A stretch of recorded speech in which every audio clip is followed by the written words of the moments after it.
इसके पहले वीडियो में हमने जीन पियाजे को कवर किया हुआ था। इस वीडियो में ब्रूनर के अनुसार संज्ञानात्मक विकास को देखेंगे। जेरोम ब्रूनर नामक अमेरिकन मनोवैज्ञानिक ने भी संज्ञानात्मक विकास का एक नए सिद्धांत का प्रतिपादन किया है। ब्रूनर के अनुसार संज्ञानात्मक विकास को निम्नांकित 3 स्तरों में बांटा जा सकता है। फर्स्ट है क्रियात्मक अवस्था, इनएक्टिव स्टेज। दूसरा है प्रतिबिंबात्मक अवस्था, आइकॉनिक स्टेज। और तीसरा है संकेतात्मक अवस्था, सिंबॉलिक स्टेज। अब इन तीनों स्तरों को हम एक एक करके देखेंगे। पहला है क्रियात्मक अवस्था, इसे ही इनएक्टिव स्टेज कहते हैं। क्रियात्मक अवस्था में बालक अपने वातावरण को क्रियाओं या क्रिया प्रणाली के द्वारा समझने का प्रयास करता है। यहाँ पर जो बच्चा होता है वो शारीरिक क्रियाओं से सीखता है। जैसे बच्चा किसी खिलौने को पकड़कर, हिलाकर या उसे मुंह में डालकर उसके बारे में जानकारी हासिल करता है। इस समय यादें उसके दिमाग में शब्दों के रूप में नहीं बल्कि मांसपेशियों की क्रियाओं के रूप में होती हैं। जैसे साइकिल चलाना सीखना। यहाँ पर जो भी बच्चा सीखता है वो अपनी यहाँ पर जो भी बच्चा सीखता है वो शारीरिक क्रियाओं से सीखता है। नेक्स्ट है प्रतिबिंबात्मक अवस्था, या इसी को कहते हैं आइकॉनिक स्टेज। इसकी जो सामान्य अवधि है 1 से 6 वर्ष स्वीकार किया जाता है। प्रतिबिंबात्मक अथवा छायात्मक अवस्था में मानसिक प्रतिबिंबों के द्वारा सूचनाएं व्यक्ति या बच्चे तक पहुंचती हैं। बालक चमक, शोर, गति तथा विविधता से प्रभावित होता है। बालकों में दृश्य स्मृति, जो विजुअल मेमोरी होती है, वो विकसित हो जाती है। ब्रूनर की यह जो प्रतिबिंबात्मक अवस्था है जीन पियाजे की पूर्व संक्रियात्मक अवस्था से मिलती जुलती है। देखिए अब यहाँ पे थोड़ा सा हम आसान भाषा में इसको समझेंगे कि क्या होता है। यहाँ पर जो बच्चा होता है वो चीज़ों को चित्रों के जरिए याद रखता है। अगर आप बच्चे को सेब बोलेंगे तो उसके दिमाग में एक लाल गोल फल की फोटो बन जाएगी। यहाँ उसके दिमाग में क्या होता है, इमेज का फॉर्मेशन हो जाता है और बच्चा उसी इमेज के थ्रू सीखता है। इसी को आइकॉनिक स्टेज कहते हैं।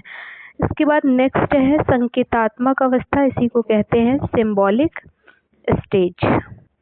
यह संज्ञानात्मक विकास की सर्वोत्तम अवस्था है। इस अवस्था में बच्चा भाषा के व्यवहार द्वारा अपनी अनुभूतियों को व्यक्त करता है। इसमें बच्चा शब्द या प्रतीक का उपयोग करता हुआ अवधारणाओं से संबंधित सूचनाओं को मन में व्यवस्थित करता है।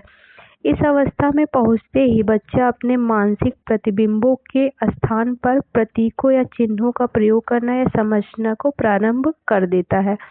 देखिए अगर आसान भाषा में से समझे तो यह 7 साल या उससे ऊपर की उम्र होती है। इस स्तर पर जो बच्चा होता है सिंबल्स का यूज करके, भाषा, शब्द या फिर गणितीय अंकों का उपयोग करके सीखता है। जैसे आप बच्चे को सेब समझने के लिए फोटो की ज़रूरत नहीं है।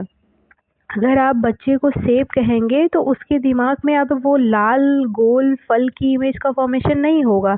यहाँ पर बच्चा जो है एप्पल शब्द को पढ़कर ही उसका मतलब समझ जाता है। यह अमूर्त एब्स्ट्रैक्ट सोच रखना शुरू कर देता है इस अवस्था में। अब हम यहाँ पर देखेंगे लॉरेंस कोहलबर्ग का नैतिक विकास का सिद्धांत, Kohlberg theory of moral development. देखिए नैतिक विकास क्या होता है। नैतिक विकास से तात्पर्य सही और गलत के मध्य अंतर करने से है। जब बच्चा सही गलत, अच्छे बुरे, उचित अनुचित के मध्य अंतर करने लगता है तो ये माना जाता है कि उसमें जो है नैतिक भावना का विकास होने लगा है। अब लॉरेंस कोहलबर्ग ने अपने सिद्धांत के प्रतिपादन से पूर्व एक यूरोपीय कहानी का अध्ययन किया था। इस कहानी में उन्हें 2 बातें मुख्य लगी। पहली थी नैतिक दुविधा, जिसे कहते हैं मोरल डायलेमा, और दूसरी थी नैतिक तर्कड़ा, जिसे कहते हैं मोरल रीजनिंग। सबसे पहले देखेंगे कि नैतिक दुविधा क्या होता है या मोरल डायलेमा क्या होता है। नैतिक दुविधा एक तरह का संघर्ष है जब दो या दो से अधिक नैतिक बातें एक दूसरे से संघर्ष कर रही होती हैं तो उसे नैतिक दुविधा कहलाती है। नैतिक दुविधा सही गलत में नहीं होती है। कोहलबर्ग ने कहा, नैतिक दुविधा तब होती है जब सही सही में सही तथा गलत गलत में गलत को चुनना होता है। उन्होंने देखिए यहाँ पर जो मोरल डायलेमा है वो क्या कहता है कि जब दो बातें सही सही हैं तो उसमें किसी एक को चुनना या गलत गलत में किसी एक को चुनना है। जब सही गलत होता है तो आसानी से चुनाव हो जाता है, सही का चुनाव हो जाता है। लेकिन यहाँ पर दो बातें सही हैं और उन दो बातें जो सही हैं उनमें से एक का चुनाव करना है, या जो दो बातें गलत हैं उन दो गलत बातों में से एक का चुनाव करना है। इसी को कहते हैं नैतिक दुविधा या मोरल डायलेमा। इसके बाद है नैतिक तर्कड़ा। कोहलबर्ग के अनुसार सही और गलत प्रश्न के बारे में निर्णय लेने में शामिल चिंतन प्रक्रिया को नैतिक तर्कड़ा कहते हैं। अब ये जो सही सही में सही का चुनाव करना है, जो मोरल डायलेमा था, नैतिक दुविधा था, उसी नैतिक दुविधा को खत्म करने के लिए जो भी रीजनिंग पावर, चिंतन प्रक्रिया को अपनाया जाता है निर्णय लेने के लिए, उसे ही क्या कहते हैं, नैतिक तर्कड़ा कहते हैं। अध्ययन का स्रोत।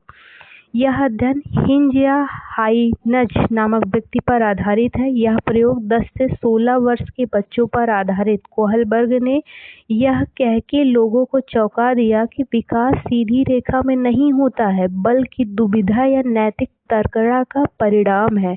उन्होंने कहा कि जो विकास होता है ये नैतिक दुविधा, मोरल डायलेमा और मोरल रीजनिंग का ही क्या है, रिजल्ट है। यहाँ पर क्या, अब इस सिद्धांत में कोहलबर्ग ने पियाजे की तरह कहानी कथन पद्धति का प्रयोग किया जिसकी पत्नी को कैंसर की बीमारी थी। उन्होंने 10 से 16 वर्ष तक के लड़कों को सुनाई ये कहानी।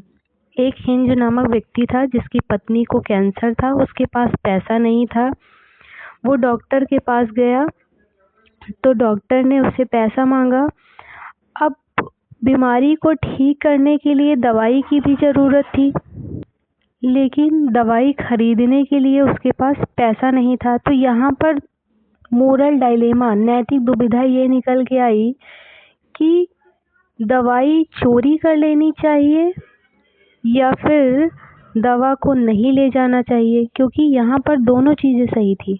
अब दो बातें सही थी, दवा भी ले जाना सही था और पैसा नहीं था, तो वहाँ पर मोरल डायलेमा हो गया और मोरल डायलेमा में वो रीजनिंग करने लगा। नैतिक दुविधा, नैतिक तर्कड़ा जब हो जाता है, तार्किक चिंतन हो जाता है, तो नैतिक व्यवहार निकल के आता है कि उन दो जो सही बातें हैं उसमें किसी एक का जब चुनाव हो जाता है उसे कहते हैं नैतिक व्यवहार। नैतिक तर्कड़ा द्वारा जो चयनित विकल्प होता है उसको लागू करना ही वास्तविक जीवन में, उसे ही क्या कहा जाता है, नैतिक व्यवहार। जैसे हिंज का दवा चोरी कर लेना। अब यहाँ पर इसके जो नैतिक विकास सिद्धांत है इसके स्तर और चरण को देखेंगे।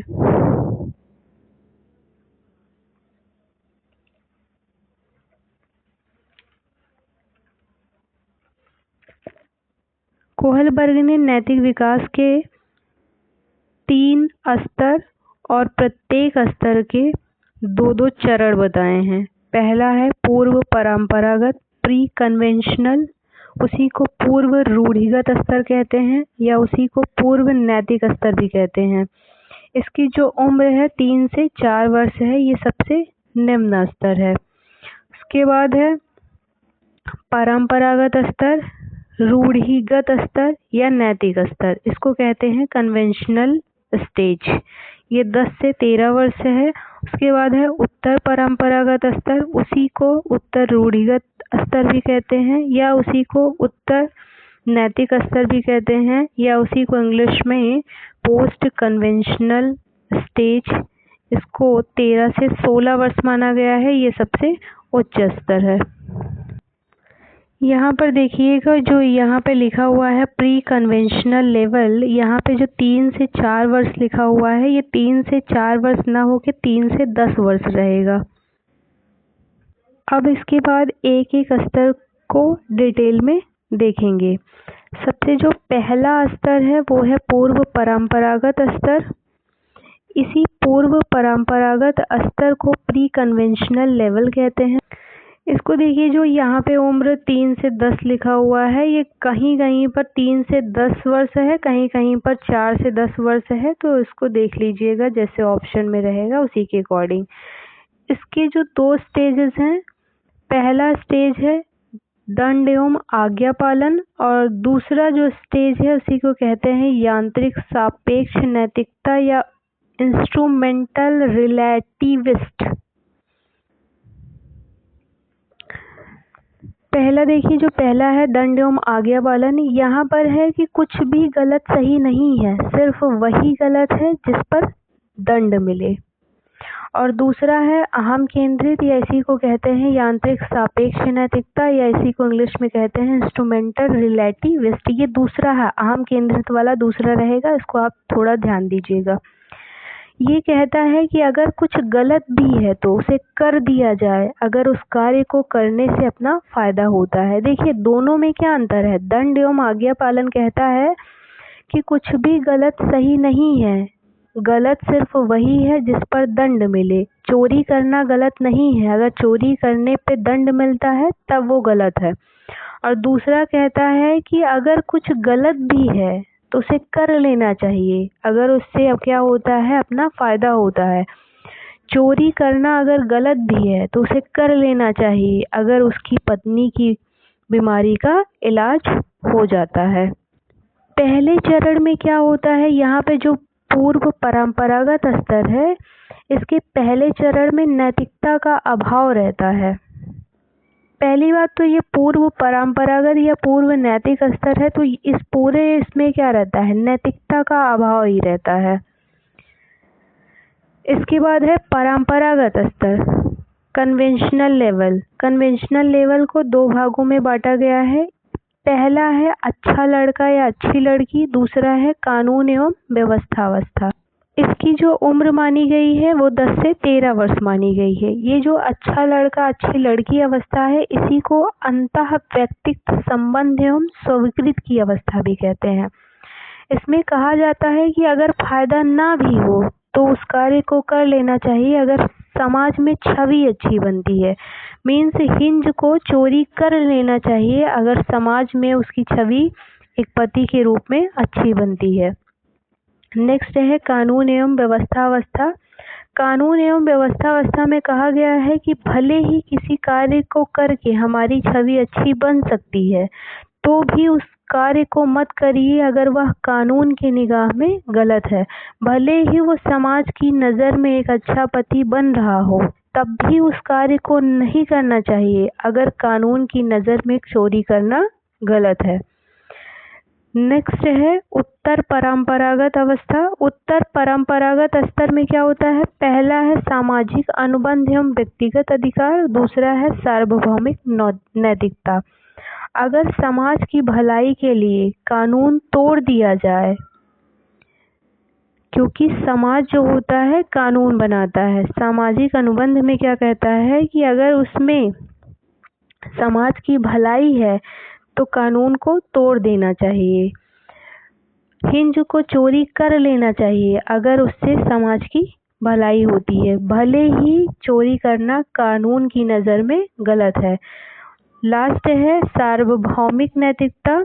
सार्वभौमिक नैतिकता में होता है अगर स्वयं को मानवता के लिए सही लगता है, कोई चीज़ गलत है या सही है सामाजिक दृष्टि से, ये नहीं मतलब है। मतलब ये है कि स्वयं को अगर मानवता के लिए सही लगता है तो उसे कर देना चाहिए, क्योंकि समाज से बढ़कर मानवता है। इस सिद्धांत की सबसे बड़ी आलोचना यह है कि इसका प्रयोग महिलाओं पर नहीं किया गया है। कैरोल गिलिगन ने कोहलबर्ग की आलोचना की है। कोहलबर्ग के अनुसार बच्चों को सीखने का आसान तरीका उन्हें नैतिक तर्कड़ा में शामिल किया गया है। अधिगम तभी संभव है जब बच्चा विरोधाभासी के बीच दुविधा में फंसकर किसी एक विकल्प का चयन करे। हम नेक्स्ट वीडियो में कवर करेंगे। Thank you.